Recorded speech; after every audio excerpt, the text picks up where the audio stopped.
see a mic in here. No. Oh, yeah, I don't see it. I've only got. Yeah, sorry. All right, guys. Here's what I'm going to do. I'm going to come by and pick up your quiz. Do me a favor. I know I just put some papers on your desk. I want each one of you to pick up. Make sure it is the quiz that you're going to turn in, okay? It's the one you just wrote. Don't give me one I already graded. So I want each one of you to pick it up. That way I don't grab the wrong one and you blame me. I want you to only be able to blame yourselves. Thank you. Thank you. Thank you. Natalie, you're still working? Okay. Did I get yours? Okay, perfect.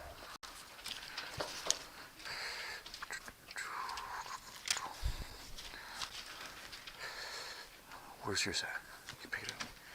Make sure I want you guys to hand me the right one. That way I don't accidentally grab the wrong one.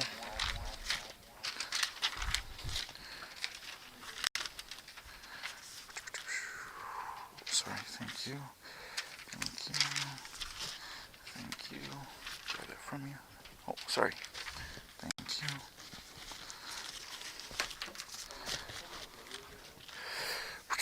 I don't. If you go on my Schoolworks, it's right there. All you have in there so far is what your homework was from last week and what your verse quiz I just gave, the one you took last week.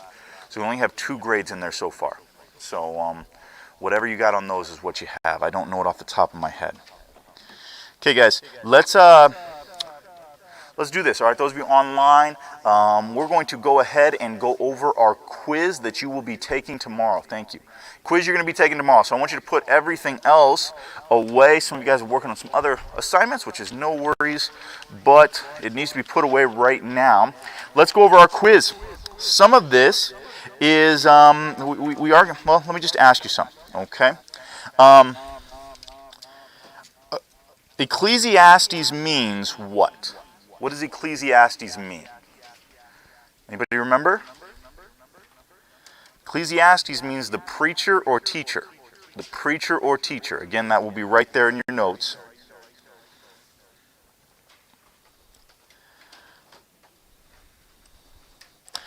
According to Proverbs 1:7, what is the first step to getting wisdom? Again, this is in your notes right there with Proverbs. According to Proverbs 1:7, the first step to wisdom is fear the Lord. Fear the Lord. Fearing the Lord is your first step to wisdom. Proverbs and James both say that we can get wisdom by what? What is a way that we get wisdom? Well, actually, I'll just give this to you because Proverbs says a few different ways, but James, when you add both of them together, by asking God. Anyone that asks God, James 1:5, any man lack wisdom, let him ask of me. Let him ask God. So, according to Proverbs and James, your way to get wisdom is to ask for it. You ask God for wisdom. What is the main topic of the book of Proverbs? Main topic. Just say it out loud. We should know this one, right? Main topic is wisdom. Wisdom. Most of Proverbs was written by who to who? Solomon to his son. Solomon to his son. True or false, a proverb is a short, wise saying. True. Ecclesiastes says everything in life is meaningless unless we fear God and keep His commandments. True. True. David wrote most of Ecclesiastes. False. Who wrote most of Ecclesiastes? Solomon. Solomon. Now, here is one that it's going to be a little bit different than what we usually do. Open up your books to page number 141. 141. This is going to be where you need to write in the answers, okay? So there's not going to be, like the ones I read you right there, some are true, false, some are matching. This one is going to be where you're just going to write in the answer. On page 141, see that box down there? Here's the question. What 5 things does Ecclesiastes say are meaningless? What 5 things does Ecclesiastes say are meaningless? Everyone's on page 141? You see the answer right there? Everyone sees where that's at? Okay. Aaron, go ahead and read them all for me. Wisdom, pleasures, work, success, and riches. Here's where it's harder. It's got to be those. Okay, you've got to give me those words or something very, very similar to those words.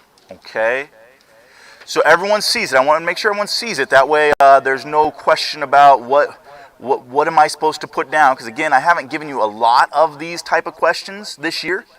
But I do want you do not need to know, I think it gives you the reference and stuff like that. You don't need to know any of it.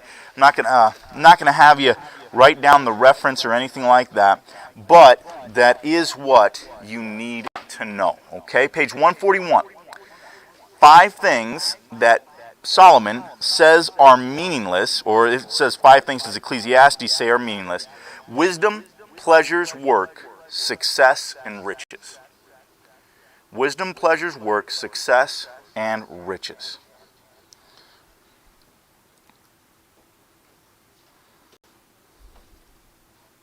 Okay? Let's see, that's 13. Let's go.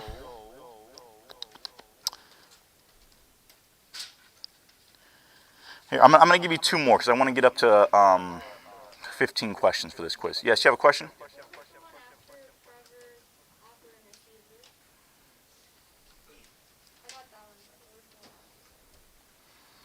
I believe it was Proverbs is a short, wise saying. Okay, these will be matching. There are how many Psalms? 150. 150 Psalms. And then who wrote 75 of the Psalms, or the most Psalms? Who wrote that? David. Okay, so that'll be the 2 questions that bring you up to 15 questions. Some of those questions, a few of them, you had last time around, but that'll be the quiz. The hardest part is going to be where that box right there on page 141, okay? That's going to be your hardest part because you do have to memorize those, so make sure to work on that, okay? Any questions? Any questions on what your quiz is over? Yes?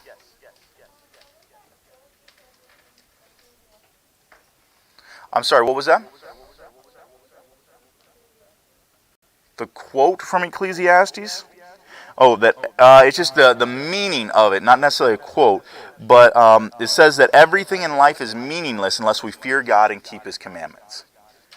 And that's a true-false one, and that is true. Ecclesiastes says that everything in life is meaningless unless we fear God and keep His commandments. And again, that's true-false, and that would be true. Any other questions? Okay, all right, good deal.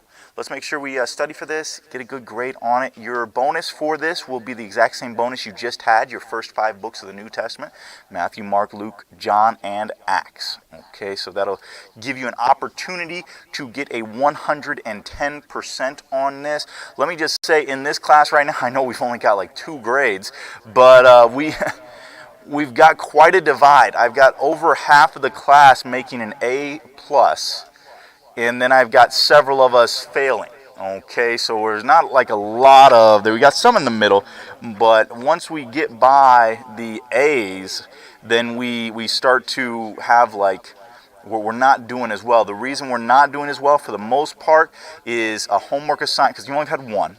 Homework assignment from last week you did not get a good grade at. Some of you, especially online, some of you didn't turn in either one or didn't give me one of those. And so that hurts your grade quite a bit. So let's make sure this week we do a good job and get a good grade on that. Online, you have to have that sent over. This week there's 3 things you have to have sent over to me. Okay, your verse quiz, which everyone here just took.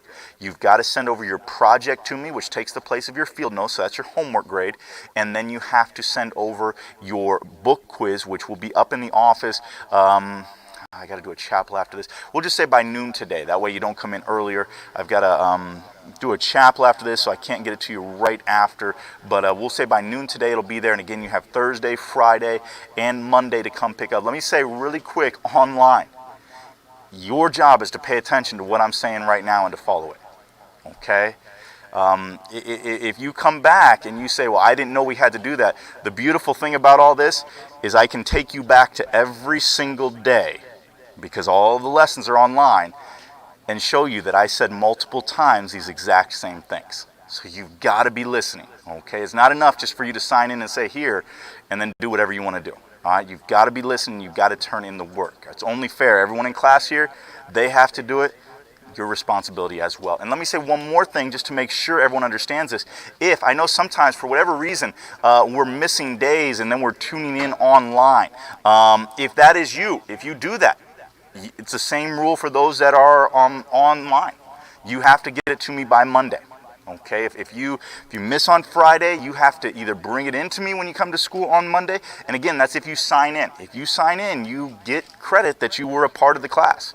And if you get credit for that you're a part of the class, then I can't give you extra days to do something that you're saying I was here for. So you've got to make sure if you, for whatever reason, miss class on a quiz day and you sign in, it's just like you were here.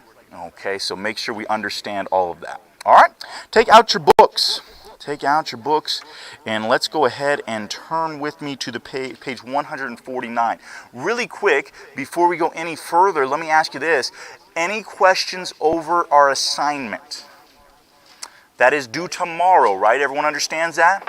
Due tomorrow. Right over here, I've got Proverbs 16 through 20. Right here, I've got 21 through 25 and 26 through 30, right? Everyone has that? Any questions at all? This is like your time, because tomorrow morning when I'm about ready to check it, I can't just give you a question and say, okay, since you didn't understand that, then you have, this is your time to ask. Are there any questions? I know we've done it before, and hopefully there's not. Tomorrow also, Friday, so we will have time to ask questions if you guys want to have some questions there. And so if you want to think about that, and if you have something you'd like to ask, we'll discuss that on Friday. Everyone is at page 149.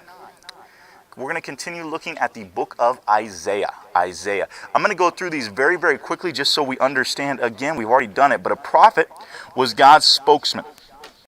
And you're going to hear the word prophet quite a bit. Oh, let me turn you guys on. Sorry, I just had it on for them. You're going to hear this word prophet quite a bit. And there's nothing like magical about it. Let's make sure we just stay in our seat and wait till after class, all right? There's nothing sort of magical about this word. It's just basically, now, why is it, let me ask you this question.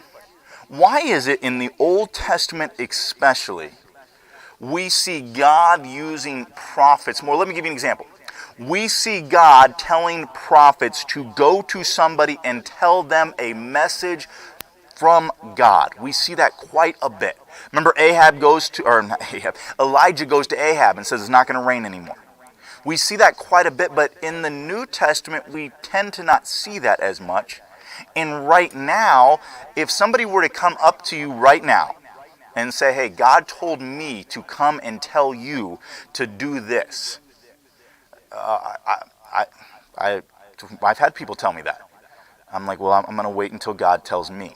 Okay, until I see it from God. Why is it the Old Testament we see that more?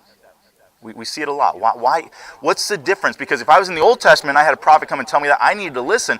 Now, I don't believe that carries the same weight, but we need to understand why that is. They didn't have the Bible. Now, this is so important for you to understand. Did they have books of the Bible at the time of Isaiah? Did they?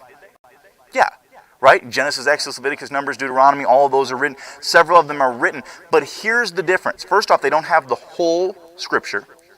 And here's a big difference as well. You wouldn't have it. Listen, you would not go home and take out your scroll of the book of Genesis and read it at night, because you wouldn't have one. Those were taken and they were kept in the synagogue, especially at the time of Jesus. They'd be kept in the synagogue. Now, I'm sure they would write it on different things and try to study, but I'm just saying it's not as readily available. So in the Old Testament, we're going to see God speak many times through prophets. And that's what we're going to see. Now, what are the themes that they're going to give? Judgment, captivity, return, coming kingdom of God, first coming to Christ, judgment day. And we're going to go through each one of these, the prophetical books, and you'll see each one of these talked about there. Period of the prophets from the time of Samuel to the time of Malachi. Old Testament prophetic books, Isaiah to Malachi, cover 400 years. Why study them? Listen, there are people that are pastors of these mega churches. that tell you there's no need to really study the Old Testament. I would disagree with that very much. Why do we study? This just talks about the prophets, but I mean, even just any of the Old Testament, because Jesus quoted them. God revealed himself to them. They were heroic, chosen of God. They proposed answers to social and cultural problems. Why else? Their writings form a basis for the New Covenant, the church, and the books of the New Testament. Their doctrine is crucial to understanding Christianity. When I understand the past, when it comes to the time of Jesus, it helps me understand a lot more of what's going on in his life. And so it's important for me to look at that. Let's look here. Introduction to Isaiah. You guys should have written these in already. If you didn't, make sure that you get that written in. Prophesied to Judah during the reigns of Uzziah, Jotham, Ahaz, and Hezekiah. All of these were kings of Judah. Now, I asked this question last time, and we didn't do as well on it. Judah is the northern or southern kingdom? Southern kingdom. Remember, it is the southern kingdom, okay? When we come to these prophets, one of the first things we'll often look at is what we wrote down right here about Isaiah. What time were they there? Some of them we know, some of them we don't. And the reason we know the time is if it lists for us the kings that were there. And it will list oftentimes which kingdom they were going to. So it's going to list either the southern kingdom, northern kingdom, or in the Bible usually it would just say Israel or Judah. And so that's one of the ways. What was his message? Warn Judah to stay away from idols. He promised to the return of a remnant of God's people. Proclaim God's promise about the coming of a great king and his kingdom. And I believe this is the last slide I gave to you guys on Tuesday, talking about the Messiah, anointed one, God's Savior, whom he promised to send into the world. We hear this word Messiah, and every once in a while we hear it in church, but let me tell you something. If you were growing up during this time and you were going to synagogue, you would hear about the Messiah all the time. It would be almost like today when you go to church. Every church service you're going to hear about Jesus. I mean, because that's why we're meeting. That's what's important, to focus on him. When you would go to the synagogue at this time, the Messiah would be what was talked about. Here's something important for us to realize. Just in culture today, who was the Messiah that was prophesied in the Bible? Jesus. Now, we're going to look at how we know that for sure. Do you understand the amount of prophecies fulfilled from Scripture that Jesus himself fulfilled? And I'll give you a number when we get to the New Testament. The likelihood of that happening is so very, very small that it proves that Jesus is the Messiah. But today, if you were to go to Israel, people that follow Judaism, they do not believe the Messiah has come yet. They're still waiting on that Messiah. They still are talking about that Messiah, waiting for him to come. In fact, I don't know if anyone ever seen, I think it's a movie, it's a really old movie, but it actually was a play, Fiddler on the Roof. Anybody ever seen that before? Nobody? I enjoy plays. I don't know if you guys have ever gone to one before. I've been to a few of them where it's like a musical, like a play type thing. And Fiddler on the Roof is it's sort of a funny one, but I've seen it on video and then also have seen it in person. And really the end of that, it's about this group of Jewish people who are being kicked out of this town in Russia, and they begin talking about, wouldn't it be great if the Messiah came right now? They're still waiting for the Messiah to come. We know that it's Jesus. Another thing to understand, before the time of Jesus, did you know that people had claimed to be the Messiah? Do you know even today people claim to be the Messiah? I mean, there's people that have started these cults where they say they are the second coming. Sometimes they say they're the Messiah. Sometimes they say they're the second coming of Jesus, and people are supposed to follow them and all of that. So, I mean, the idea that somebody said they're the Messiah, it wasn't like they were just waiting and the first person that said it was like, oh, he must be the Messiah. There were other people that had claimed to be the Messiah, which when you get to Jesus, well, tell me some things. What are some things that Jesus did to prove to people that he wasn't just saying he was the Messiah? There was something different about him? The miracles. Think about that. That's one of the reasons Jesus didn't come to do miracles, but what did the miracles prove to people? Hey, that other guy that said he's the Messiah, he can't feed 15,000 people with a little bit of food. That other guy, he's never raised somebody from the dead. There's something different about him. So the miracles helped prove that Jesus was the Messiah. And so there's a lot of that. And by the way, that's one of the reasons we study these prophecies and we study the Old Testament, is because it helps us to see Jesus who he said he was. But the Messiah. Now we're going to look at Isaiah's vision. This is one of the great passages in Isaiah. Isaiah chapter 6. Isaiah chapter 6, and let me give you a little bit of background in Isaiah chapter number 6. Here's what happens. Isaiah is serving the king, and the king passes away. Isaiah 6, and it was the year that King Uzziah died. Here we see Isaiah sort of disappointed. A guy he followed. Some people believe maybe even been a family member has passed away. But he's going to see a vision. I'm going to read this. In the year that King Uzziah died, I saw also the Lord sitting upon a throne, high and lifted up. And his train filled the temple. His presence is just, it's amazing. Above it stood the seraphim. Each one had 6 wings. With twain he covered his face, and with twain he covered his feet, and with twain he did fly. Remember, I think somebody asked a question about what do angels look like. One of the few times in the Bible we see a description of an angel, and it's not with 2 wings, it's with 6. Verse number 3, and one cried unto another and said, Holy, holy, holy is the Lord of hosts. The whole earth is full of his glory. The angels are there. The angels see, or Isaiah sees them praising God in heaven. And it gives us sort of a weird picture of the angels, but we see the idea here, seraphim having 6 wings. 2 sort of near the top, 2 in the middle there, 2 down the bottom that he's able to use to cover his feet. And then we see what they say. The seraphim are going to say, Holy, holy, holy is the Lord of hosts. The whole earth is full of his glory. A question I would have right now for some of you is, since this is in your books and you should be filling it in right now, the book would need to be open and you would be needing to unless somehow you know all the answers to these and you already have them filled in. You need to be filling these in right now, okay?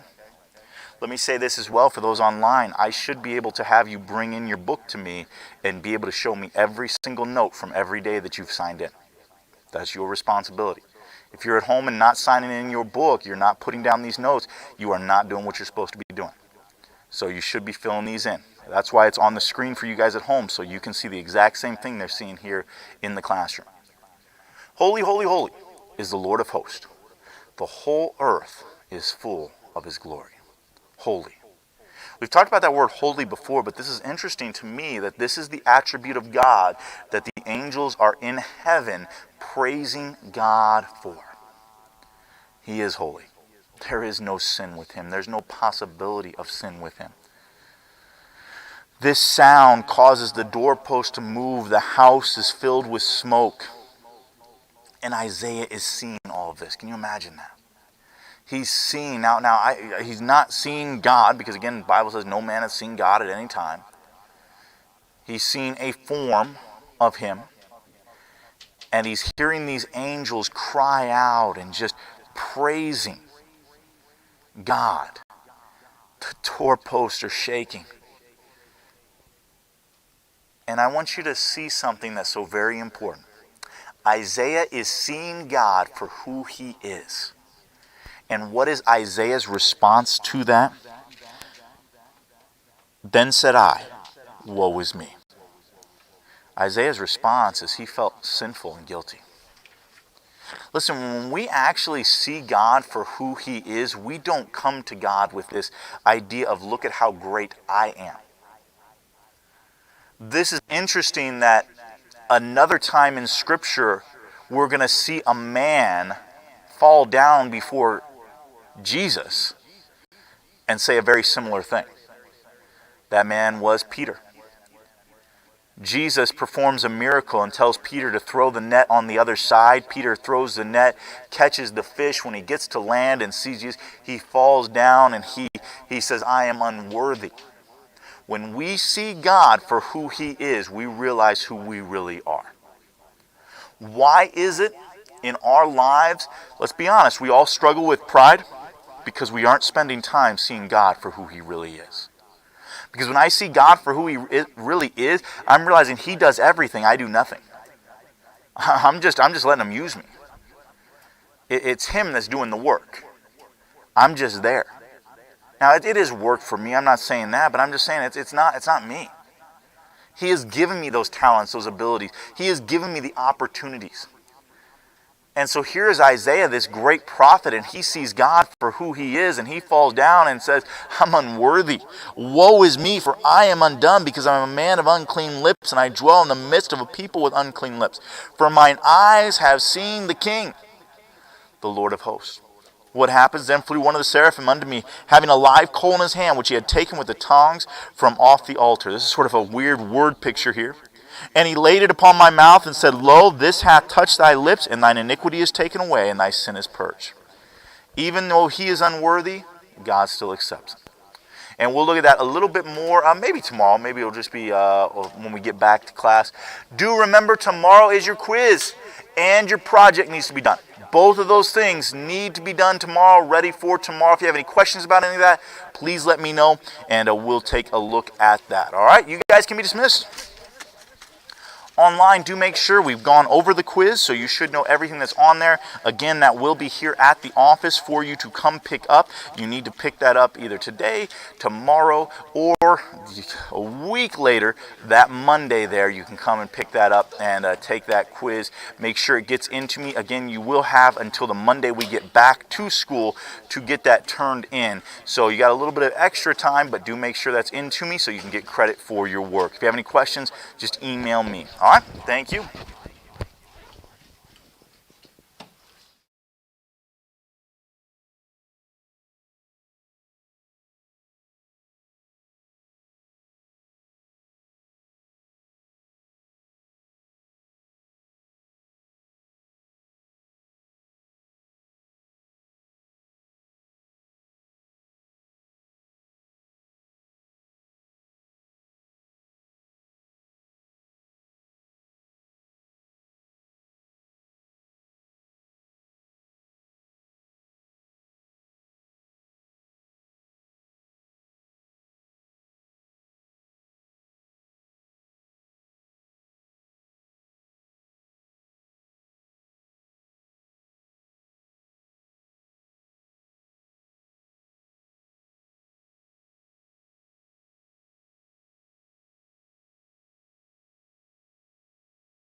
DLs, there you are.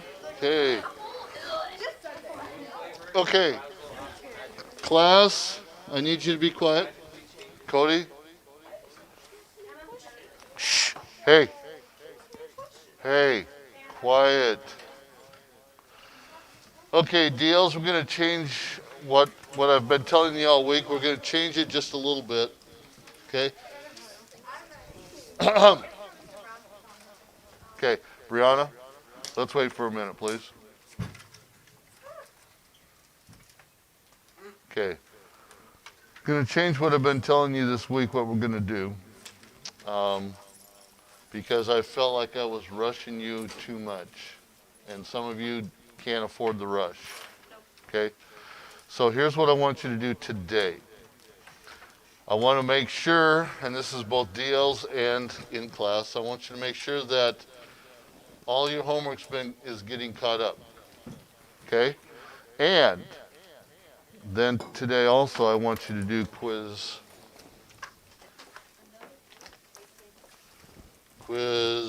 18. Okay? So DLs, you should have quiz 18. Do that.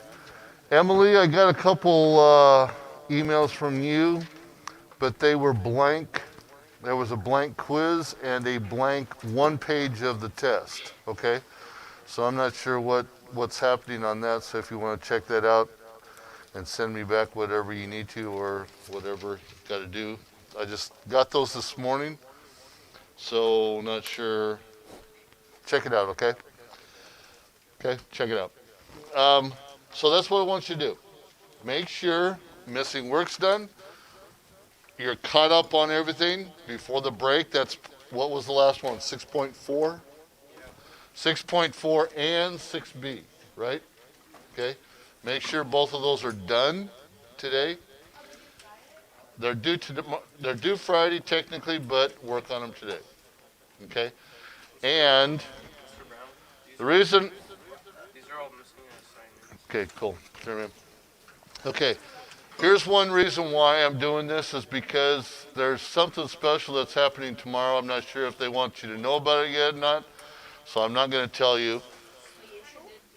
But since since it is Valentine's and you guys don't normally get. Shh, quiet. Normally the junior high school doesn't have a Valentine's party. We're going to do something special for you tomorrow. And we're taking care of it during this hour. Okay? So I didn't want you to rush on your test. Okay? The test, once we get things done today, we may start it tomorrow. We may not. Since it's an open book test, coming back from break and finishing the test is not a big problem. Okay? So either we'll start it tomorrow or we'll wait till we come back to do the test since it's open book. Okay? So today I want you to work on any missing work that you have, all the way up to 6B, all the way up to 6.4. Okay? Any chapter notes, get them in, turn them in. That way you don't have to worry about them over the break. And if you get that done, I want you to come up and get quiz 18. Okay? I'm not going to hand it out until you're ready to get it. Because if once I hand it out, it's not going to come back if I say take it home. Okay? So, also, Jezreel, your new packet of notes will be in the office today because when we come back, we are going to start that after we finish our test, okay? So make sure you pick up your new packet. Emily, I'll send it to you since you can't get here. And Mia, I think it's already been brought to you via the Cheyenne Express. Okay? Okay. So, or it will be coming overnight or something. Okay? Okay, so DLs, I'm going to sign off for you. And you can just take this time today and work on what I've said to do, okay? So we shall see you. We'll talk again tomorrow. Jaden, stop. We'll talk again tomorrow just to touch base on what we're doing. But work hard today, okay? We'll see you guys later.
All right, guys.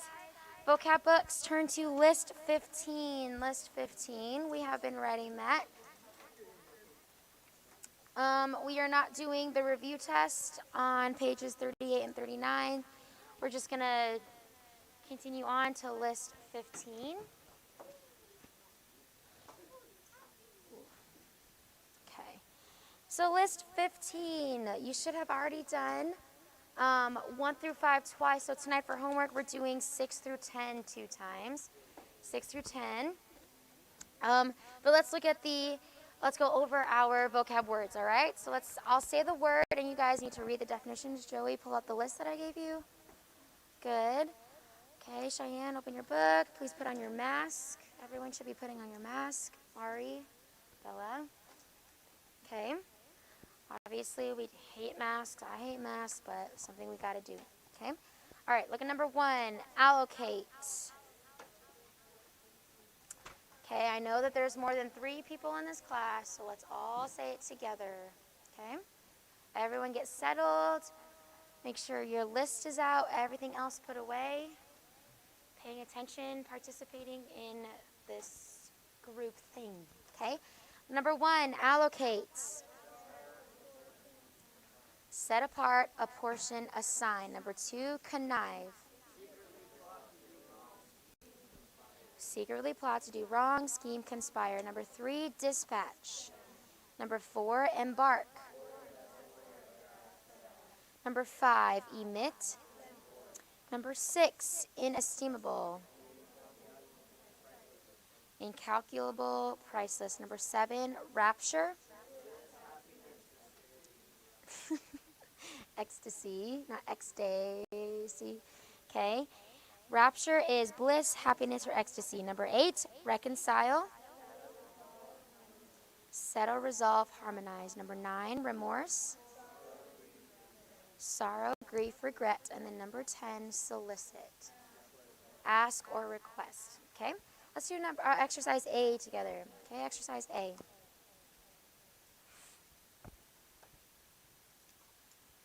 Okay, go ahead and work on exercise A for a minute, and then we'll go over it together.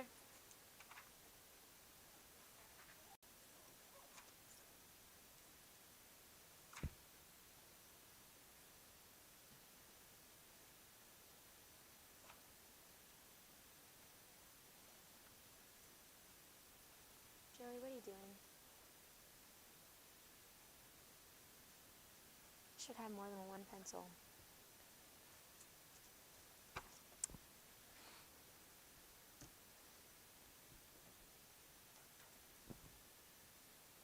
Does anybody have an extra pencil that Joey can borrow? John?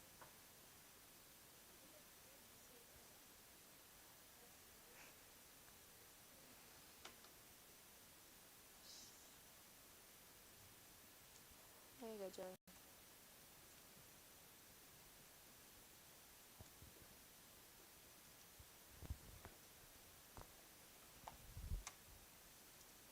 Jose, you got number 1? You have number 1? Okay, what is it?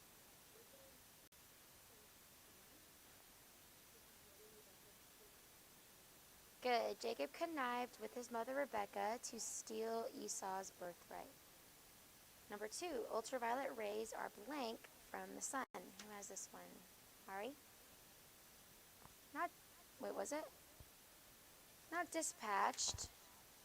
There is another one that could mean the same, but dispatch would work here, but Tyler?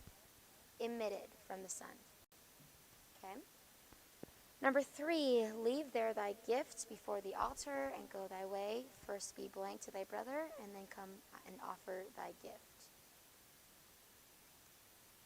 Leave there thy gift before the altar and go thy way. First be blank to thy brother. What do we put here? It's kind of talking about an offering of peace. Joey? Reconciled, good. Settled, resolved, or in harmony with thy brother. And then come and offer thy gift. Okay, number 4, April 14th, 1912, the Titanic blank on a voyage of no return. What is this one? Brianna? Embarked. Number 5, Judas felt such blank for betraying the Lord that he hanged himself. Natalie? Remorse. Number 6, what a blank treasure we have in our parents. Who has this one? Emma? Okay, inestimable, good, incalculable or priceless treasure we have in our parents. Number 7, the presidential candidate blank public support by promising not to raise taxes. Cody, what do you have here?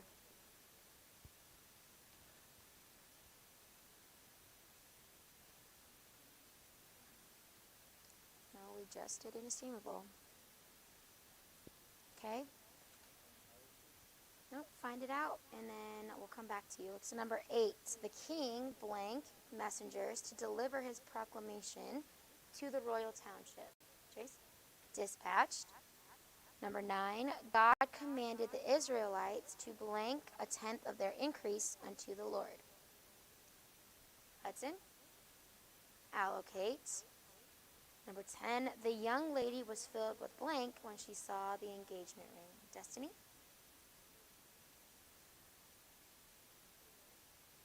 Do you think she was sad? Maybe she could be sad if the size of the ring was really small, but I think she was happy that she saw the engagement ring. What word means happiness? Rapture. She was filled with rapture when she saw the engagement ring. Can you imagine being so sad on your engagement day? Oh, man. All right, so number 8, or actually number 7, Cody. What was number 7? Solicited. Good. Number 7, the presidential candidate solicited public support. Okay, go ahead and put that away. Tonight is 7 through 10, or 6 through 10, sorry, 2 times. Okay, number 6 through 10, 2 times. Go ahead and take out your grammar books.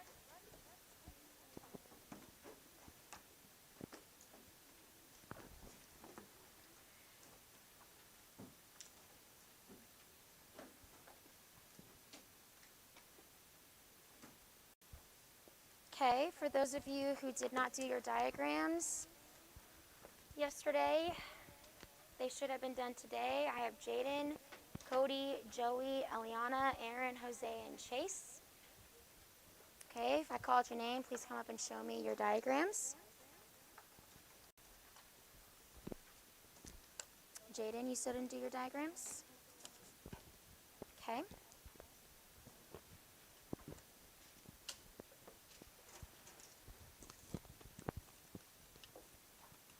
You do it?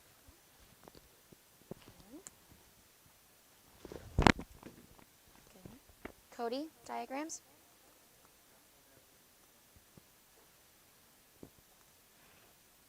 Chase. Eliana, diagrams? And Joey, diagram. Yes, okay, thank you.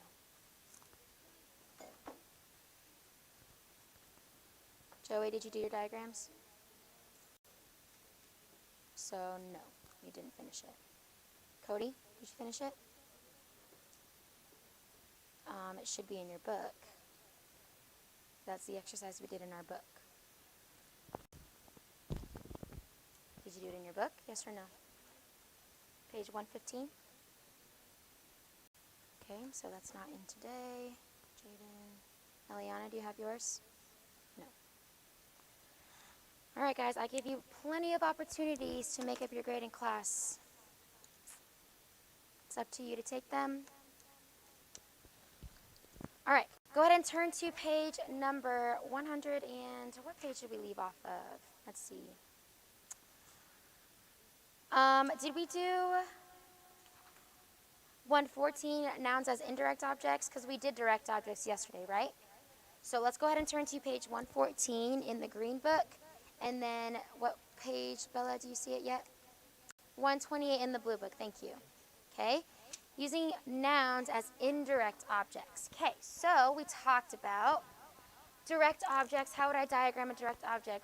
Would my line be horizontal or actually slanted or straight up? Class? Okay, so It goes like this: my subject, my verb, my direct object. So indirect objects are basically the people or the things that the action is being done to, or the receivers of the whole action in the direct object. So for example, I gave the book to Chase, or I gave Chase the book. Okay, I gave is my subject and my verb. What did I give, class? A book. Okay, I gave Chase a book. That's my direct object. To whom or for whom? Who did I give it to? Chase. Chase would be my indirect object. Okay, so using nouns as indirect objects. An indirect object is a noun or a pronoun, not in the possessive case. So it's not showing ownership here. It precedes the direct object. Notice that, okay? It always goes before the direct object, never after, okay? Indirect objects go before direct objects, and they tell to whom or for whom, or to what or for what. Like I said, it could be people, it could be a thing, okay? For what the action of the verb is done, all right? Your examples: Lainey sent Aunt Joe a card. Lainey is my subject, sent is my verb. What did she send? A card. Card is my direct object. After I find my direct object, then I would say to whom or for whom, okay? To whom or for whom did she send the card, class? What does it say? Oh, sorry, not everyone has the same book. Aunt Joe, okay? Aunt Joe would be my indirect object, okay? Jessica bought her dog a new collar. Jessica is my subject. Bought is my verb. What did she buy? A collar. To whom or for whom? For her dog. Dog is my indirect object. So that's how I would use, or that is what an indirect object is. It's the subject to which, or the thing to which the action of the verb is done, okay? The action of the direct object is done. All right, Hudson, are you working on homework? Put it away, okay? Number 2, indirect objects can never be in prepositional phrases, kind of the same thing that we've been already discussing with all of these complements, or all of these objects, predicate nominatives. Nothing can be in predicate or prepositional phrases, okay?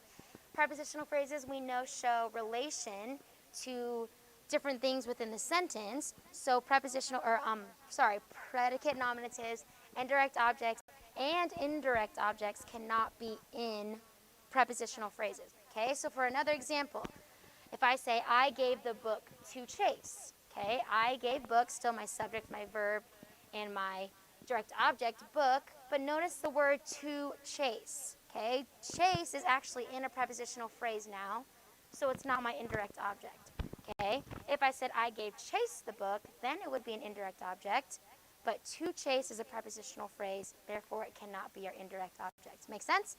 Okay, let's practice it. Number 3, it can be compounds, just like we've already said. I would always just put that in a rocket ship when I'm diagramming it.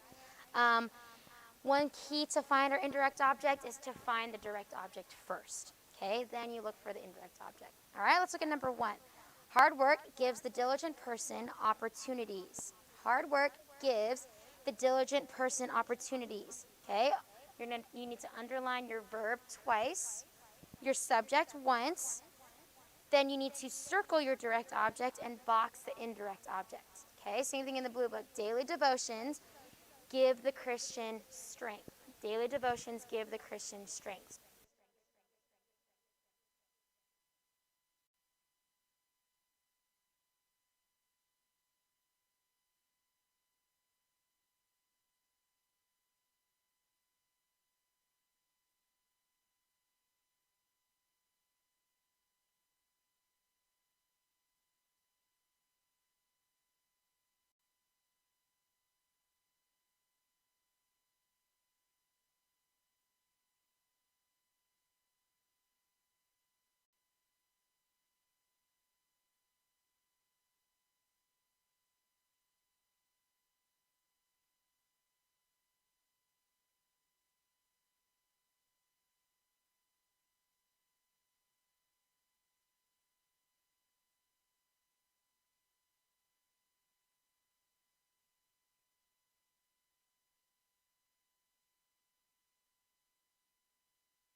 hopefully you guys hear me now. But tonight, read your literature story. The rest of the literature story is pages 216 to 222. We will have a reading quiz tomorrow, okay? Reading quiz tomorrow, that's part 2 of the £1,000,000 notes. And then finish the exercise, exercise A on page 114 and 128. And then spelling is 6 through 10 definitions twice. So go ahead and start working on your homework. You have a question? Yes, you may do spelling now, okay? Start working on your homework tonight. Make sure everyone gets it done, okay? Plenty of time to get things done. Everyone should be getting their homework done. Distant learning, I'm going to type the homework for you in a second, okay?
All right. Cool. Mic's working. All right. Welcome to pre-algebra. Let's go ahead and get started. First of all, we're going to go ahead and review a few things, and then we'll get started into some new material. Yesterday, we talked about different types of angles. Remember, a acute angle is between 0 and 90 degrees. A right angle is 90 degrees. Obtuse contains between 90 and 180 degrees. A straight angle contains 180 degrees. And a reflex angle is between 180 degrees and 360 degrees. And I taught you guys a special name for 360 degrees yesterday, which was? Yes, I did. For a solid 2 minutes, guys. It's called a paragon. Paragon. Okay? Might be a great bonus quiz question at some point. All right, moving on. Naming angles, keep in mind I would name these angles 1 and 2, or if I were referring to the big one, angle ABD. Okay? Keep in mind vertex has to be at the middle. If I want to rename angle 1 in terms of letters, I could say ABC or CBA. If I'm referring to angle 2, I could say CBD and DBC. But again, if there's numbers, we typically use those because it's a lot easier. We talked about adjacent angles having two things in common side and common vertex. Make sure you have both those things down. Vertical angles are equal. That's formed when two lines intersect. So angle 1 equals angle 2 in that diagram. Angle 3 equals angle 4. Complementary angles are two angles whose sum is a right angle. Supplementary angles are two angles whose sum is a straight angle. Today, though, we're going to talk about what happens if you have two parallel lines and a line going through them. Okay? First of all, we should probably define a word. Transversal is a line that intersects two or more other lines. That's all it means. It's a line that hits other lines. That's all transversal means. Okay? When a transversal intersects parallel lines, the following pairs of angles will be equal. So alternate interior angles will be equal. So interior, we mean inside the parallel lines, and then alternate on opposite sides of the transversal. Does that make sense? That's what we mean by alternate interior. There is another pair of alternate interior angles in this diagram. There is this angle and this angle. Does that make sense? Because they're alternate interiors. Now, alternate exterior angles in the middle one, okay? If it's exterior because it's outside the parallel lines, and alternate means on opposite sides of the transversal. So that's one pair shown in the diagram. The other pair would be here in green. Does that make sense? Okay? Huh? Because I'm differentiating. It's fine. Don't worry about it. Technically, I should be doing, because of the way the diagram is already set up, there should be IV. These should be V. But I was trying not to get into that. Because they're Roman numerals. Because there's already 1, 2, 3 on the diagram or on the board. Cool. All right, don't worry about it. All right. Corresponding angles are angles on the same side of the parallel lines along the same side of the transversal. So if they're in the exact same position, okay? The only way this is true, any of this is true, is if you have parallel lines in the first place, though. Okay? If they're not parallel lines, none of this is true. All right, so again, this one would correspond here. These, if you want to do it that way, correspond there. These corresponding ones are equal. Does that make sense? Okay, yes, no, maybe? Cool. When two parallel lines are cut by a transversal, alternate interior angles are equal, alternate exterior angles are equal, the corresponding angles are equal, and the interior angles on the same side of the transversal are supplementary. Okay, so the first three we had just talked about. That was those first three cases, okay, that I just talked about. This last one, though, as long as there is a straight line, where's my cursor? There we go. As long as there's a straight line, so for example, 3 and 5, okay, notice that if we look at this straight line, okay, it's on the same side of the transversal, so 3 and 5, okay, and they're interior, so these equal 180 when added together, and then these equal 180 when they're added together, because they're inside the parallel lines on the same side of the transversal, so those, when you add them together, will equal 180 degrees. So now let's talk about the power of knowing this. Example C. I'm told angle 3 is 50 degrees, and that's it. I'm told I have parallel lines, angle 3 is 50 degrees, find the rest of the angles. Okay, I'm not telling you guys to, I'm saying that's what we're told to do. Okay, so watch. I know alternate interior angles are equal, right? Okay, so that means angle 6 is also 50 degrees, because it matches. Makes sense? Okay. I know that vertical angles are always equal, right? So that means angle 7 must be 50 degrees, and angle 2 must be 50 degrees. So far, so good? Okay. So then, okay. Now I know that either if I look this way, then 3 plus 4 equals 180, right? Because it's a straight line. Okay. Or if I look this way, these two must also equal, or these two must also equal 180 because that was one of the principles we just talked about. Okay. So what's 180 minus 50? Yes, 130 degrees. So that one's 130, which makes this one 130, which makes this one 130 because it's a vertical angle, which makes this one 130. See? Wasn't too bad. Huh?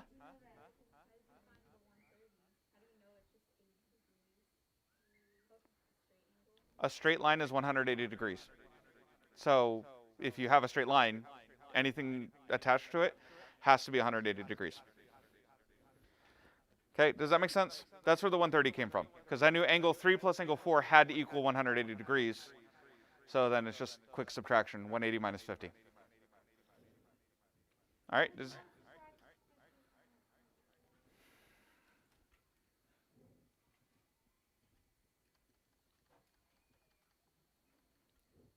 That part makes sense, right?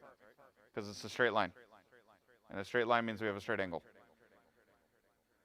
So that means all this has to equal 180. So far, so good? Okay. You're all looking at me like this is the hardest thing you've ever seen. Okay. That's a straight line, yes or no? If I have a straight line, I have a straight angle, yes or no? If I have a straight angle, it equals 180 degrees, yes or no? Okay. So then 3 plus 4 has to equal 180 degrees, right? Not 3 plus 4, angle 3 plus angle 4. Yes? Okay, 3 plus 4 equals 7. All right, so angle 3 plus angle 4 equals 180. I know angle 3 is 50 degrees. Okay, we've done enough algebra now to know that I can just subtract 50 from both sides.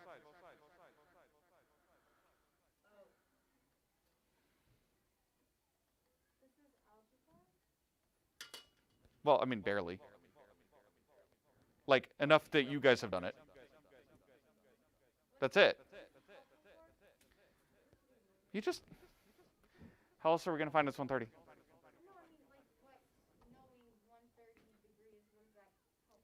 It can be helpful in surveying a lot. Don't worry about that too much yet. Right now, just learn the material. Okay? Applications will reveal themselves, I promise. It will happen. Okay. So that's transversals and angles. Notice I never once got out a protractor and measured the angles. Okay? If you're given a problem like that, do not measure because chances are the diagram is incorrect. Okay? Especially if I drew it. Because I don't get out a protractor. Okay? I tell you, this is this, solve for everything else. Does that make sense? Okay? At that point, you basically have to assume they didn't measure because I can pretty much guarantee you angle 3 is not 50 degrees. You know what? Now I'm curious.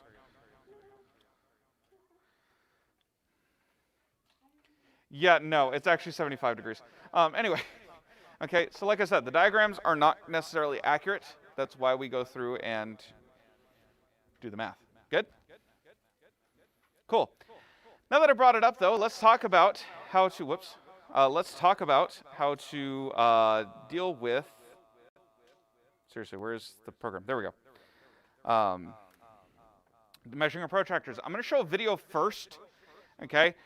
It's not as simple as you slap it down on the paper and read a number, okay? You have to pay attention to all the parts of it. And every year I have people who think they don't need to pay attention to this lesson and then miss every single protractor measurement problem because they were too lazy to listen in class. So please listen, pay attention, so I only have to do this once. Thank you.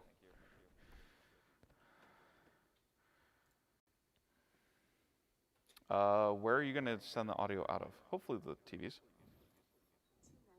Nope. Hold on.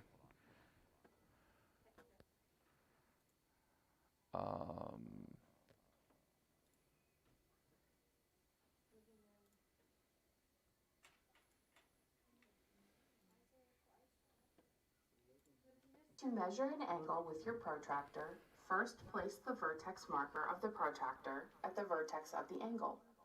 Next, rotate the protractor until the horizontal line extending from the vertex marker is on one side of the angle. Make sure the vertex marker stays at the vertex. If the second side does not intersect the scale, extend the side using the straight edge of the protractor. Finally, read the scale of the protractor. Since the protractor has two scales, use the scale that starts at 0 on the first side of the angle. The measure of the angle is where the second side of the angle intersects the scale. Notice that for an angle opening to the left, the scale with 0 on the left is used. To check that you used the correct scale, remember that acute angles are less than 90 degrees, and obtuse angles are greater than 90 degrees. To draw an angle using your protractor, first use the straight edge of the protractor to draw a line that will be one side of the angle. Mark a point at the end of the line that will be the vertex of the angle. Next, align the vertex marker and the horizontal line extending from the vertex marker, with the point and line drawn in the first step. In this case, the desired angle is a 55-degree angle. Beginning at 0, locate the desired number of degrees on the scale and mark it with a point. Finally, use the straight edge of the protractor to draw a line through the point and the vertex. All right, distance learner, sorry, hopefully that kept through. I realized partway through that it wasn't going through the stream normally. So anyway, I just held my mic up to the speaker. So hopefully that was fine. We'll find out. All right, anyway, so let's actually talk about how to do this. So everyone get out your protractors and turn in your books to page 214. Page 214, get out your protractors.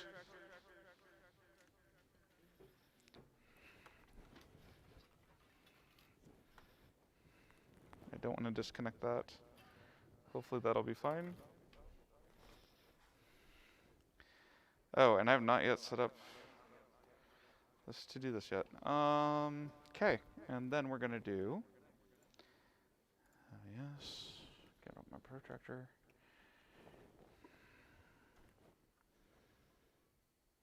Okay, just mute this and let's do video capture device. Yep, that's fine. And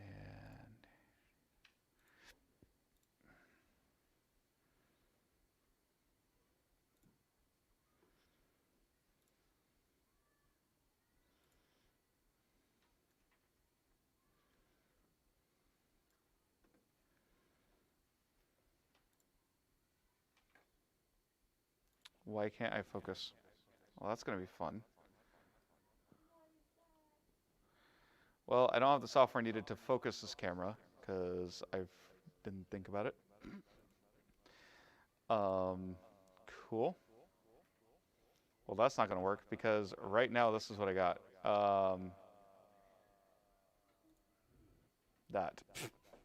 That's not going to work.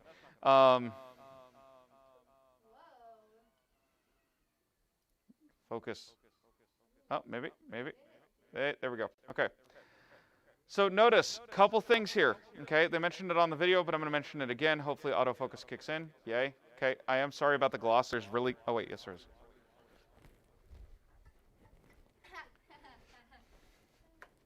Done. All right, that fixes it. All right. Sorry if it looks dark, but it's better than so bright it makes you want to claw out your own eyes. Okay. So, first of all, you start out, okay, with this vertex marker. That's where the two lines intersect at the vertex of your angle, okay? You should have it lined up with the 0 of the protractor. Now, is the 0 on the outside or the inside? Inside, so I'm going to use the inside scale. So, fortunately, this lines up perfectly with one of the little lines, and so we know it's 50 degrees. Does that make sense? Okay, you guys go through, measure the rest of the angles, okay, in that section, page 214, because I want to make sure you all have it down now rather than on your first quiz or something. That's why you have the little ones. This is why I don't like the big ones.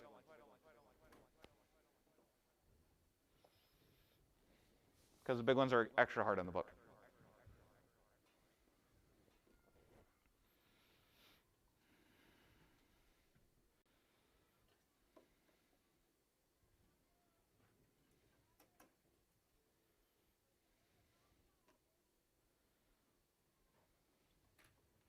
I'm going to go through it here in just a minute.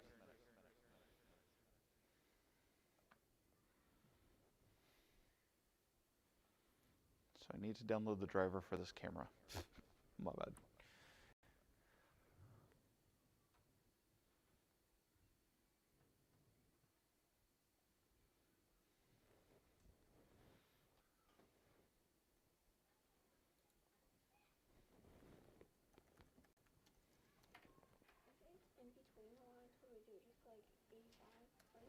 Is it exactly halfway? Yeah, then you're good.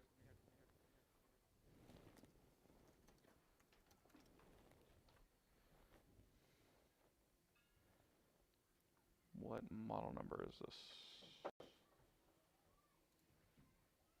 C615.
Yeah, sorry about that.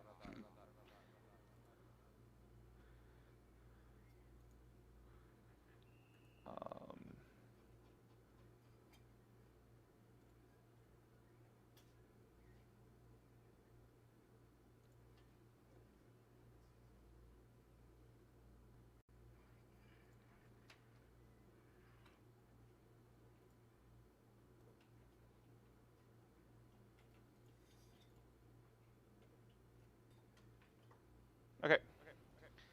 I'm not sure what just happened to the resolution here. That was fun. Okay. All right. Let's go through and talk about this. And now I can manually focus the thing, in theory. Hey, there we go. Cool. All right, so obviously I know you guys can see the answers, but I'm just going to demonstrate here what should happen, okay? This is, yeah, that's what I'm doing. Not normally a problem. Okay. You'll notice this points directly in between 80 and 90, so that gives us 85 degrees. Should be what you all got. Okay, number 29. Notice that now we're pointing to the left, so I'm using the 0 on the outside. Okay, and that's immediately or directly between 10 and 20, so it's 15 degrees. Typically, as far as I know, nope, never mind, just kidding. Let me see here. This one, if you get it on camera. You'll notice we start with our 0 on the inside, so we're going to use the inside scale, which means this is 120 degrees. Okay? This one here. Okay? You can tell it's not directly in the middle, so you should go through. And I didn't show you guys this before, because normally it's to the nearest 5 degrees. They changed that this year, apparently. Okay? And you extend it.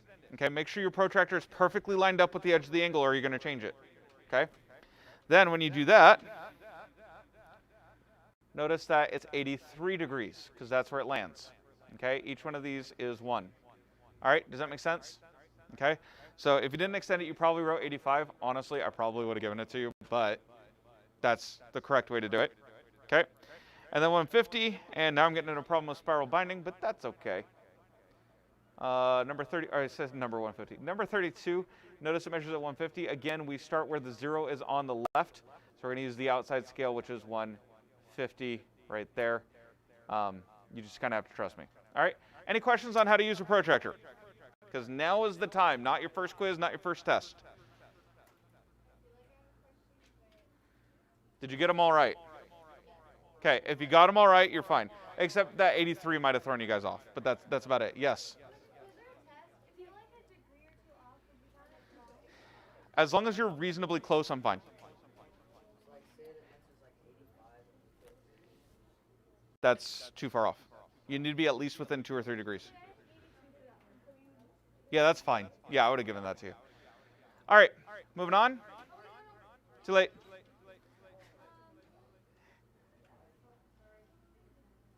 Huh? Okay. All right. Past that, homework is 5.4, all problems due tomorrow. All problems in homework 5.4 are due tomorrow. You guys should have started numbers 1 through 16 yesterday. I wasn't expecting you guys to have it done today, but it should be like 80, 90% there because I give you guys plenty of time in class. Okay? And then you also have quiz 18 tomorrow as well. So that's what you guys are working on for both the remainder of class and as homework. Distance learners, I will see you guys later.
All right, welcome, distant learners. Hopefully you're doing well. We're going to begin here shortly after we pray. So any prayer requests? With the raise of hand. John. All right. Any unspokens? 4 of them. Any other prayer requests? Yes, sir. Unspoken as well. 5 of them. Okay, pray that all of you guys have a great break. Sorry, some of the basketball players, one day is going to be taken away a little bit. Okay, it's okay though. We're going to make a day out of it. We're going to have some fun. Yeah, I want to go. I want us to be the weekend now. We're gonna have some fun doing that. But I don't like you guys. Shh. Okay, so pray for basketball. Okay, pray for the break. Hopefully you guys stay safe, have fun, get some rest. Yes, ma'am. Chase. I'm sorry, I really can't hear you. Yep. For all churches during this time, okay, pray for them. Okay, pray for our school to continue not only to grow, but to improve. It's something that's on my heart all the time. For Cody to get his grades up so he doesn't get punished at home. Again, what did we talk about yesterday? It's not that term because that's part of my job there, man. Okay, well, I got my head bitten off the day before that. So Well, doubled the punishment. I'm sorry, man. That's just what it has to be. All right, no more. Okay, we're going to pray. Yes, sir.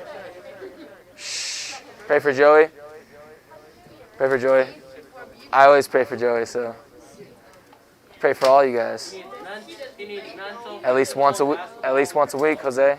Every type of help there is. You're on Mondays. Because that's 7th and 8th grade on Mondays. All right, guys, girls, unless you would like to go to the office because you're a distraction. And with going to the office, you will have something to do. Stop. Now. Okay, we're going to pray, and then we're going to get started. Here we go. Dear Heavenly Father, Lord, thank you for today. Thank you for the beautiful weather you've given us. Thank you for the sunshine. Also, thank you for all the students that are here, the health you've given us, Lord. I know, obviously, through this time, allergies are going around, maybe some colds, maybe a few flus. Keep everyone safe. Also, please help all the distant learners, Lord, as they're at home. Maybe whether they don't want to be at school because of not wanting to get sick, the risk that may be there, or whether their parents would rather them be home. Keep them diligent in their studies. Keep them honest in their studies. Also, please help the rest of this week as we have today and tomorrow for us to finish strong before our midwinter break, for us to be able to enjoy that midwinter break, to stay safe, to get some rest, to have some fun, be able to just enjoy some time maybe with friends or family. Please help all the unspokens we have in this room, specifically Destiny's, Lord, Jaden, Cody, John, and Jose. Please just help all of them with whatever might be going on, whether they need strength or wisdom or patience. Please just be there for them, show yourself to them, and be there and help them through whatever scenario it might be. Please help the basketball game tomorrow for us to finish the season strong for the guys, and then the tournament coming the following week. Continue to bless us in the safety, Lord, you've given us all year.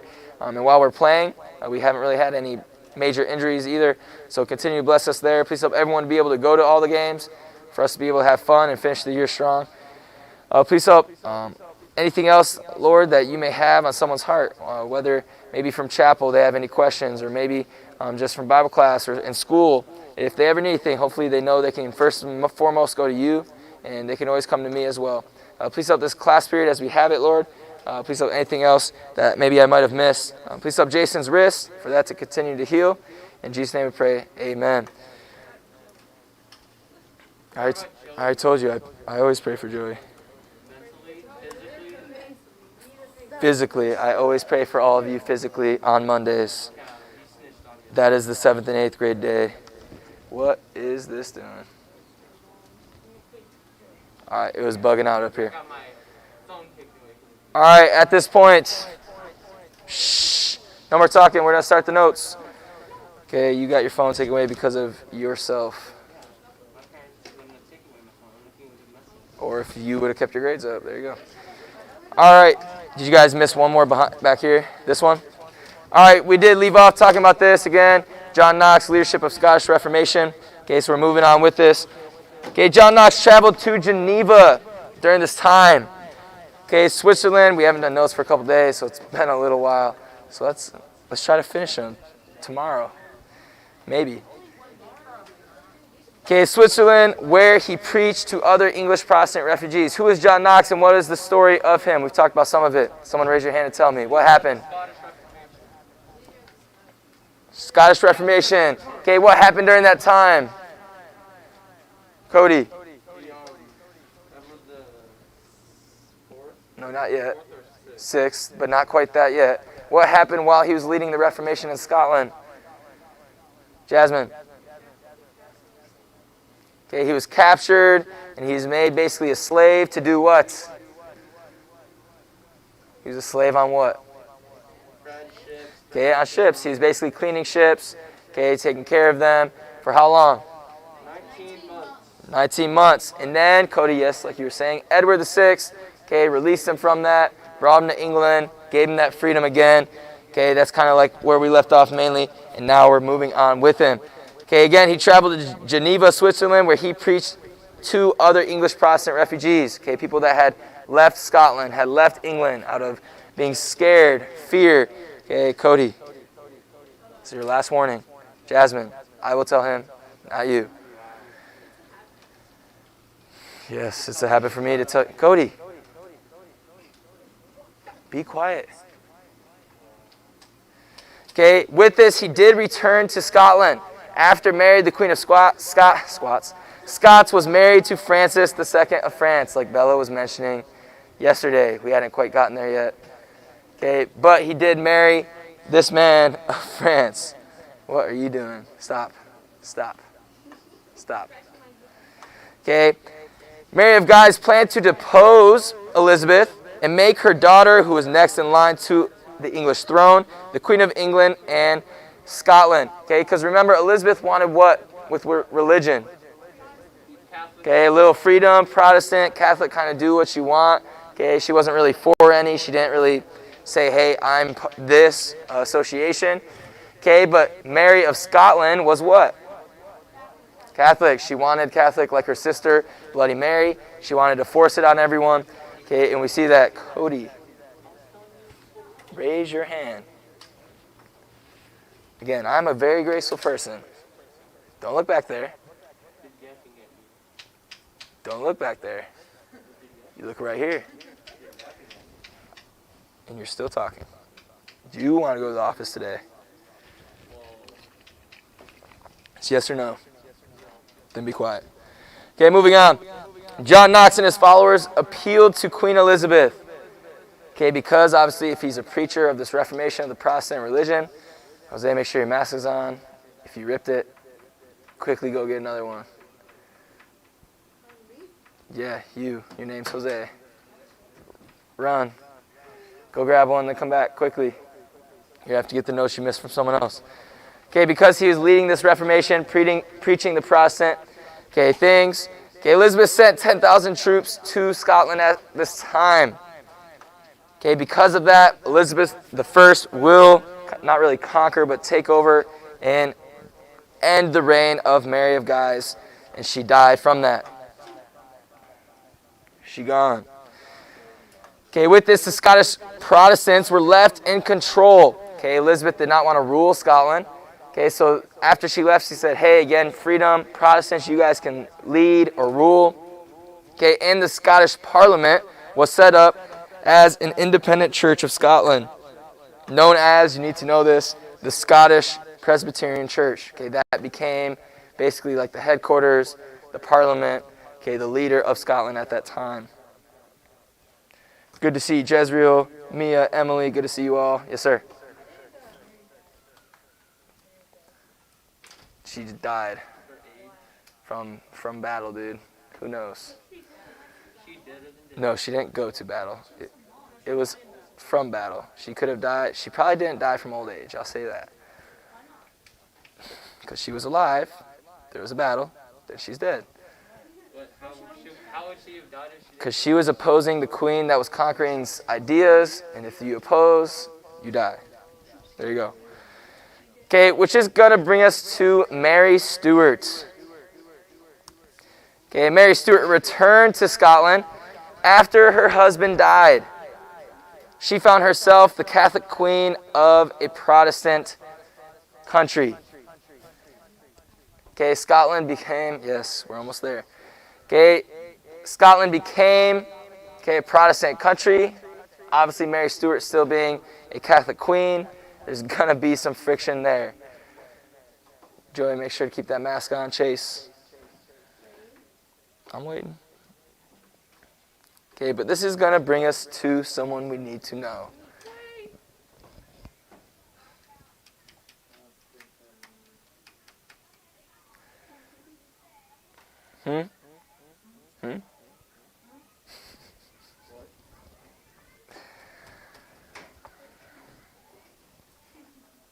Quickly, yes.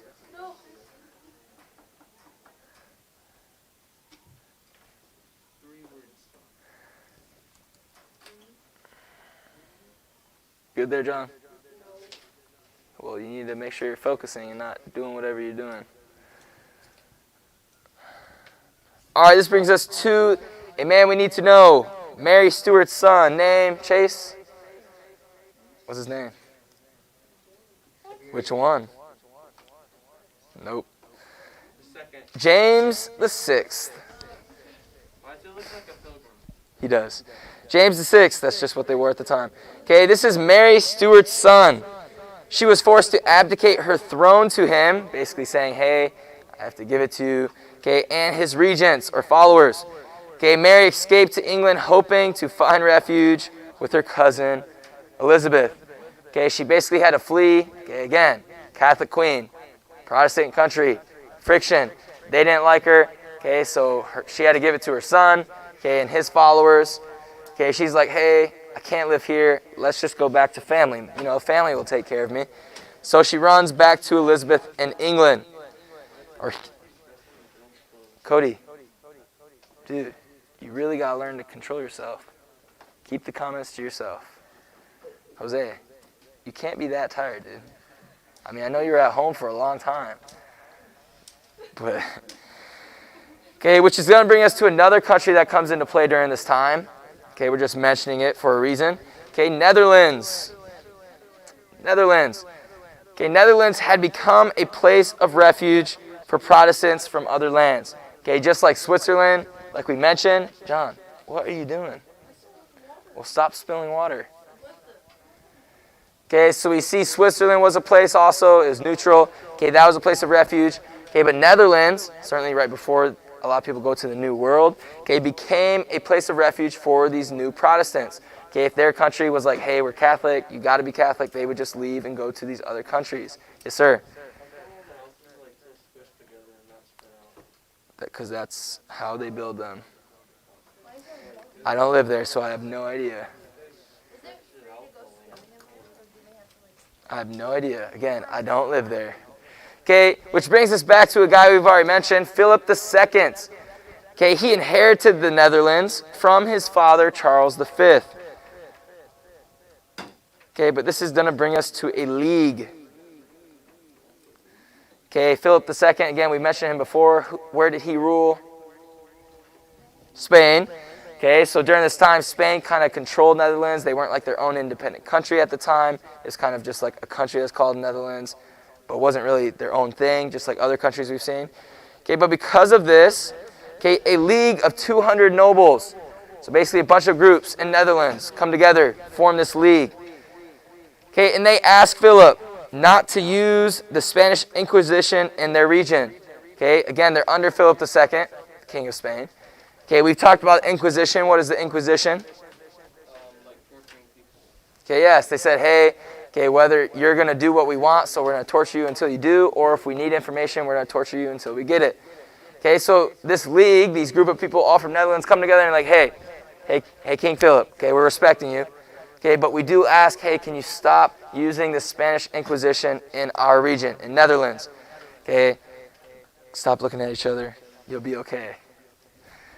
Okay, Philip refused, and the Dutch people decided to defend themselves against Spain and the Roman Church. Okay, so rather, again, kind of like of America. Okay, America said, hey, England, give us freedom. You guys can still be the leader of us. You can still be the country. We just want our freedom.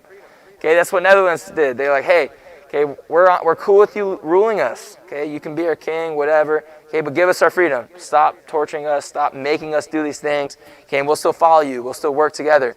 Okay, obviously he was power hungry. He said no, and that brought out a revolt. Because of that, the Duke of Alva, everyone good with this note? the Duke of Alva, okay, led troops sent by Philip II to set up the Council of Blood.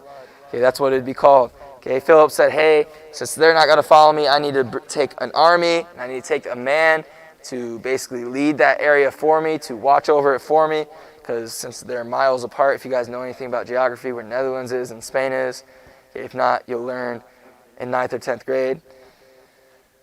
Okay, but under this duke, okay, we're going to see 8,000 people were executed. Okay, so not only were they tortured before, but now they're just being killed. Okay, if you're not going to follow me, you're going to be killed. Also, 30,000 people had their property taken away. Okay, so we see people losing their freedom, losing their lives, just because all they asked were, hey, can you stop torturing us? Okay, but because of that, this man is going to rise. Everyone good with this one?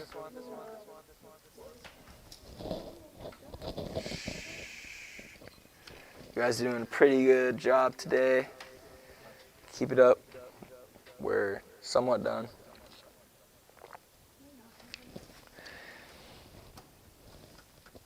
Good? All right, moving on. Okay, William the Silent. Don't ask me why he's called that. That's what he's called. We're probably about to find out. Then what? How am I supposed to tell you this happened like over 400 or 500 years ago, dude? Was I there? I have no idea.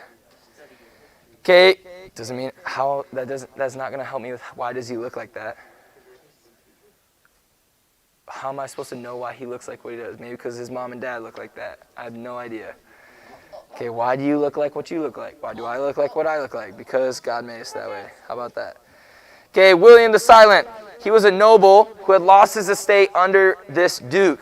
Okay, he was one of those nobles that formed the League in Netherlands. Okay, he lost all of his lands. Okay, because of this, he became the leader of the Dutch patriots. Okay, probably out of spite. He's like, all right, you guys want to mess with me? Oh, no, no, no.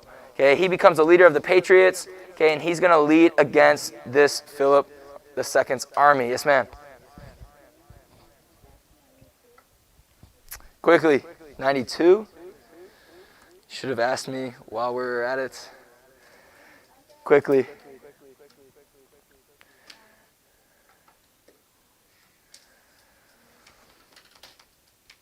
Got it? All right. Okay, he joined the Protestant Dutch Reformed Church. Again, Philip II stood for what? What religion? Catholicism. Okay, so we see him joining, obviously, the Protestant church under this time. Everyone good with this note?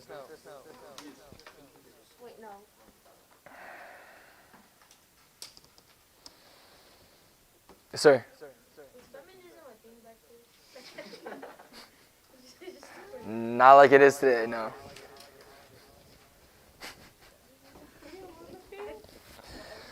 Such a random question, Aaron.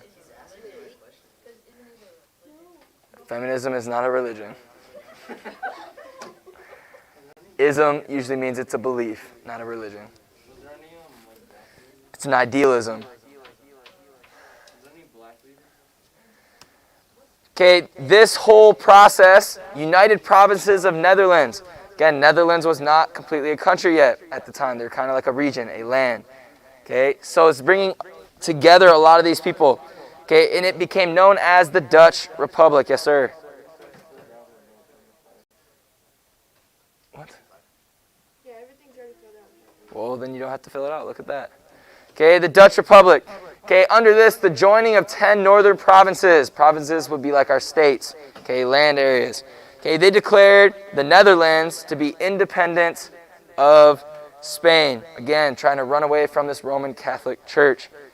Okay, which brings us to someone we probably heard in our reading before, or maybe I mentioned it in my other class, not this one. It's just going across my memory. Okay, William of Orange. William of Orange. Okay, also known as the Silent. No. Oranges were made in the beginning of time, so.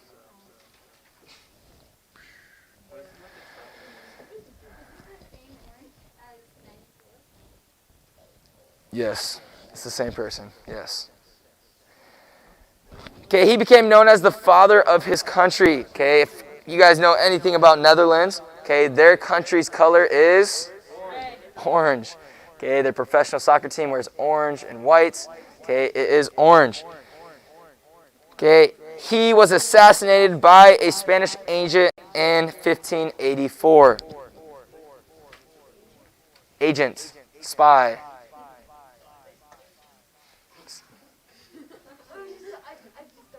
And I'm clarifying, agent or spy. Okay, assassin, whatever you want to call him. Okay, so basically he was a great leader. People followed him. Okay, but he was assassinated, just like many leaders are. Let Jose finish this notes. And then we go to our next person. John, put your chair down. Stop talking. You guys were doing real good. Now you're struggling the last 5 minutes. Be quiet. No, I said you have been struggling the last 5 minutes. Wow, you guys can't listen. Okay, John Hawkins.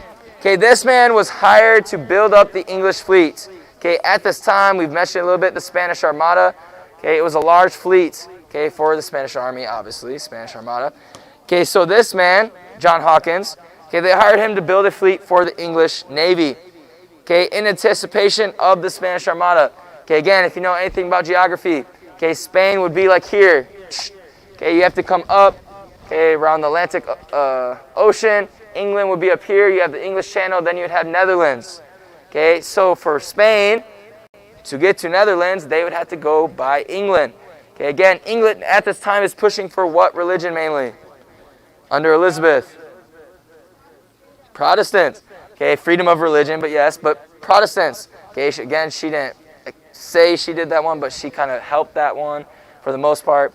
Okay, Netherlands is trying to gain their own freedom as a country and with religion. Okay, Philip II, Spain, obviously being Catholicism, they're still 96%, the country is 96% Catholics even today, okay, in Spain. So this man was to make a fleet. Yes, sir. Okay, it's a bad question. It has nothing to do with class right now. Okay, which brings us to this man, and I'm sure you guys have heard of him before. Sir Francis Drake. I possibly have a funny video for us to watch tomorrow about Sir Francis Drake. I mean, it's very corny. It's a little childish, but it's super funny. It's a Lego video. So we're gonna maybe watch that tomorrow. It's like a handmade Lego, you know what I'm talking about? It's kind of funny. It's really childish and corny, but it's a little funny. So we might watch that tomorrow. Shh. So Sir Francis Drake, okay, he is known or unofficially hired by Elizabeth to attack and raid Spanish ships. Unofficially meaning like under the radar, like he was hired, but no one, or she didn't want anyone to know that she hired him, or else they would kill him because he was for England. Okay, basically he was just like a neutral person that was attacking Spain. They didn't want to know England was attacking Spain. Okay, that's why. Okay, but he was hired and he did face a lot of the Spanish Armada. Everyone good with this note? Jose, put it down. You guys need to make sure you're doing those notes, because tomorrow we possibly may have a notebook check. So make sure you're filling them out. Okay, this Spanish Armada, okay, it was huge. It's a large fleet. Okay, it consisted of 130 ships. Those ships holded 2,500 cannons or guns and more than 30,000 men, including 180 friars and priests. Okay, yes, friars are, like, again, different types of Catholic monks, okay, that went out. Friar Tuck, you guys know. Put your hand down right now. Put your hand down right now. You can ask it later. Ask it later, quickly. Okay, on these ships, again, there'd be 230 men per ship. Okay, that is a lot of people. So imagine if the majority of our school, okay, was full-grown men, that's what one ship would hold. Okay, so take everyone, put them on a field, make them full-grown men. That would be one ship, if you could imagine that. Okay, stop copying me. Jose, put it away or throw it away, or else you will have a fun task to do. No, don't roll it up your arms. Put it away or throw it away. Okay, now who was hired to face the Spanish Armada? Let me guess. I already said it. Sir Francis Drake, okay, and John Hawkins was supposed to build the ships. Okay, it's kind of a task together. Okay, with this Spanish Armada, these are Philip's plans. Make sure our phones are not out, as I can see your eyes wandering. Okay, Philip's plan. Okay, first we see, okay, it was not Cheyenne this time. Huh? I didn't say you were. What? You don't have what?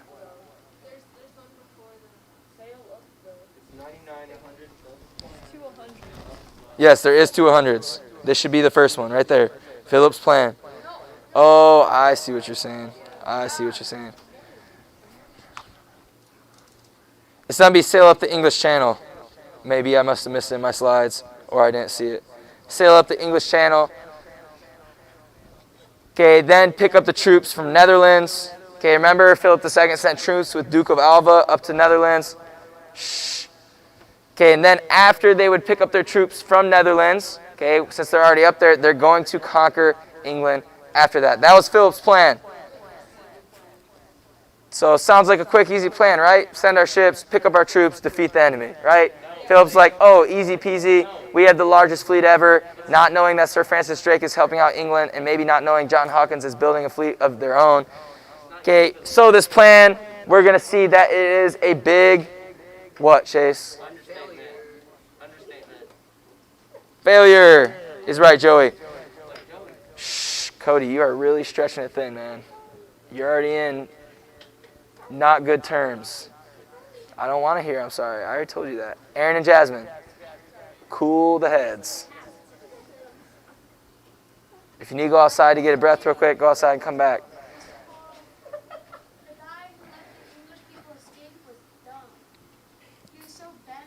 Fair. It's true. All right, here we go. Okay, these plans, how bad they were, how simple they were, led to the defeat of the Spanish Armada. Okay, the English ships were in Plymouth Harbor where adverse winds made it difficult for them to clear the land.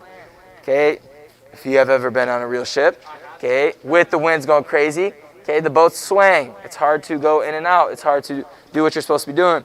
Okay, with this, the Spanish commander, following orders, sailed past, or that is not right.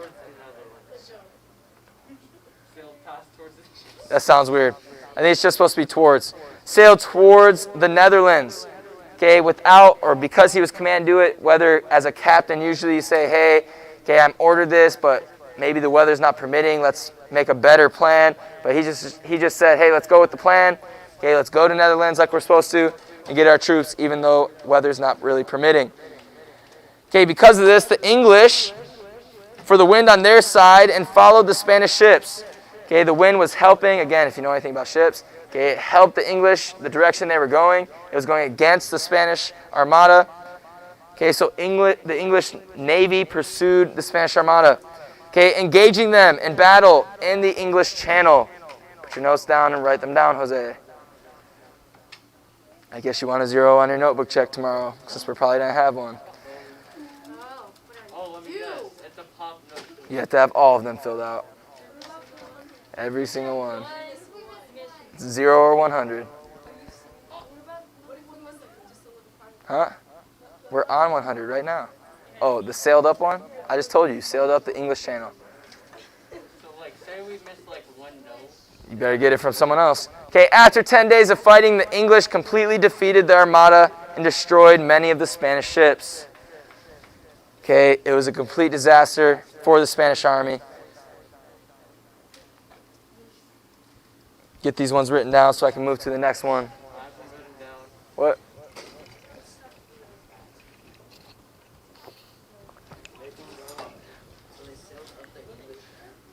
The English Channel, yes sir. Am I good on this one? I can go back in a second. Okay, this is going to be our last note, number 100. There is one more slide after this, but it's all under 100. Then we'll be done for today. You guys good? Yes. Jose, you good? Quickly. Okay, the remaining Spanish ships sought to escape by sailing northward around the British Isles. Again, Okay, imagine it with me. Okay, you got British Isles, England, right here. Spain's all the way down here. They sailed around France through this English Channel. That's the direct way to Netherlands up here. So instead of going back through the English Channel, they're like, hey, we're just going to sail through, try to sail around, and then back to Spain. Okay, that's what they thought they could do or thought would be the best way. Okay, with that, a tempest arose, a storm arose. Okay, and dashed the fleeing ships to pieces on the rocky shores of Scotland and Ireland. Okay, again, once you learn some geography, okay, around Ireland and Scotland, it's very rocky terrain. Okay, by the coast, okay, the weather is not very permitting, just like it is with Iceland and Greenland. Okay, so a lot of their ships are going to be destroyed there as well. Only half of the ships of the Armada returned home. Imagine being King Philip, sending out your large fleet in Armada saying, oh, easy plan. Hey, go get our troops, defeat the enemy, come home. Okay, they come home and he's like, we're missing a few ships. Okay, then they get back, oh, we're missing a lot of ships and a lot of men died. Okay, their army was basically obliterated. Okay, they had no more strength. The fleet was their strength. Okay, so we're going to see the fall of Spain at this time a little bit. Okay, this is going to bring us to a new age, but we're going to talk about tomorrow because I told you this is going to be our last slide. So we're done for the notes for today. For your favorite thing of every day. For homework. For homework. Again, homework. So before you complain, for those who your grades are low, okay, homework is always a great way to get your grade up, as long as you do it. John, keep your chair down. The only reason it would be a way to get your grade down is if you're lazy. So there you go. All right, we have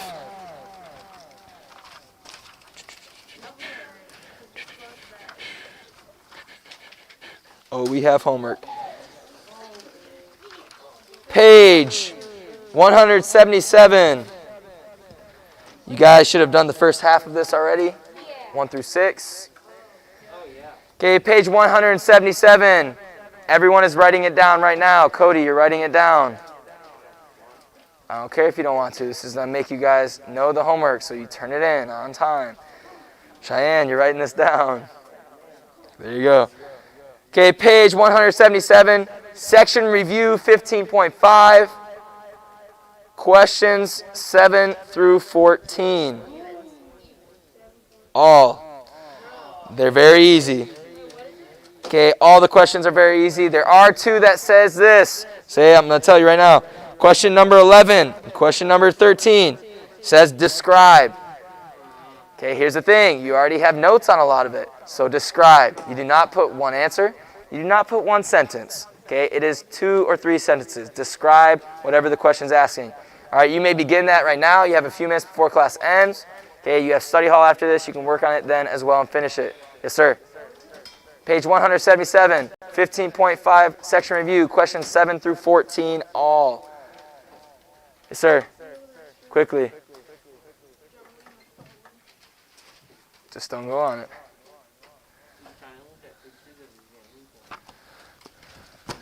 Okay, distant learners, let me know if you have any questions. Again, homework is page 177, section review 15.5, questions 7 through 14, all. That will be due tomorrow. Okay, we're not going to have a quiz tomorrow, so you're welcome. All my other classes have quizzes. Just one. Varsity, not everyone's going.